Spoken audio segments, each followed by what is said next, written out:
Hello everyone, my name is Harsh Davda and I am a robotics engineer specializing in navigation stack.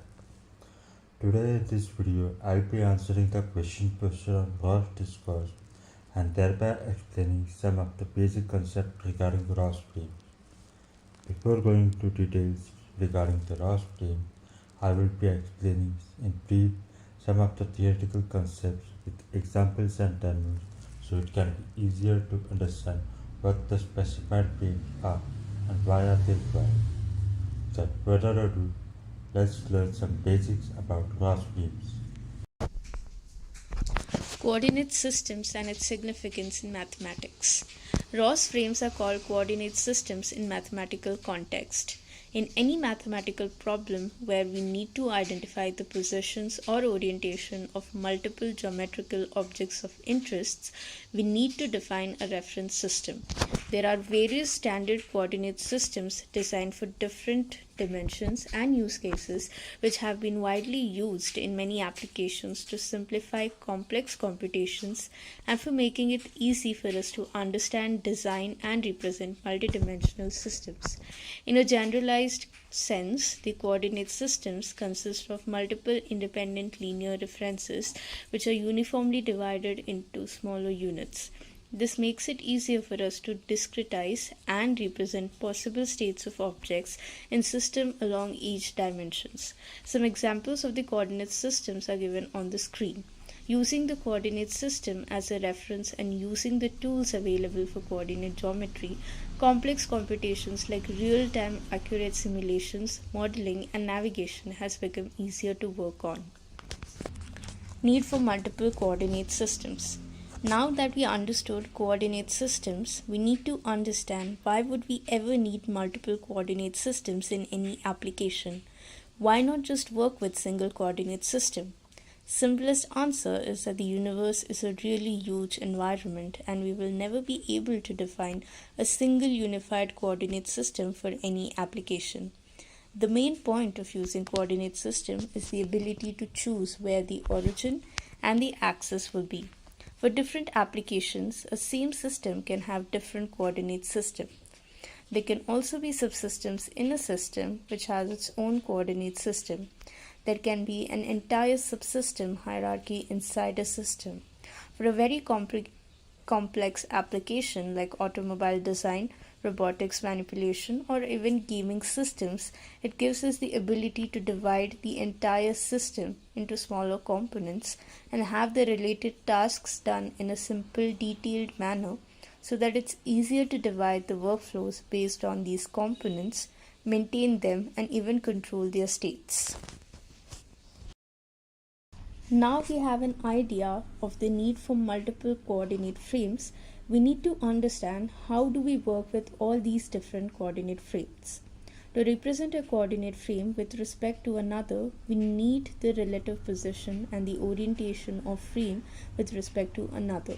Encapsulating both of these, we get what we call a transform. Mathematically, there are various ways to represent or use a transform. The standard is to define a world coordinate frame and store transforms of each of the coordinate frames we need to use according to the world frame. To simplify complex systems, we create hierarchy of these subsystems where we store child's frames transform with respect to parent frame, so it's easier to work with the context and localizing the objects with respect to world in case the parent's states changes. Now let's answer to the question, what is the difference between world, map, and odom frames? What you see on the screen are the components of a standard ROS navigation stack. Mapping, localization, and odometry are the components which help us understand where the robot is in the world. Here is the TF tree of a simulated robot. The frame of the base of the robot is base link. As mentioned, the hierarchical order of the frames is world, map, odom, and base link. These three are some of the frames which are expected to be present in the frames hierarchy ROS TF tree. The world frame, as explained before, is the superparent, which is located at the root of the TF tree. Map frame is created by the map server which defines a coordinate system of the environment where the robot can move. This is a static coordinate frame with respect to world frame. This frame is loaded by the map server, which loads the map. Odom frame is the frame where the robot starts its navigation frame. The process of calculating the map to odom transform is called localization. The process of calculating odom to base link transform is called odometry. There are various plugins and algorithms available for odometry and localization. Because of the time constraints, I won't be able to get into the details of the algorithms, but let me show you how the trajectory of the map to odom works.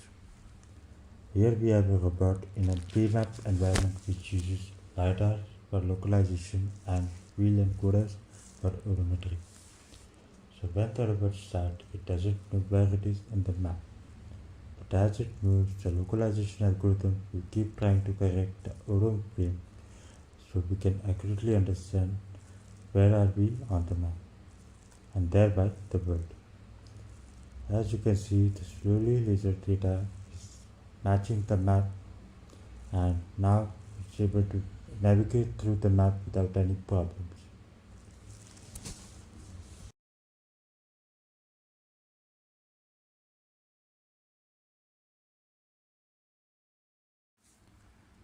So that were some basics regarding TF frame, and hopefully I was able to explain in layman terms what odom, world and map frames are. If any doubts or correction, please consider reaching through comments or the forum. Thank you for watching.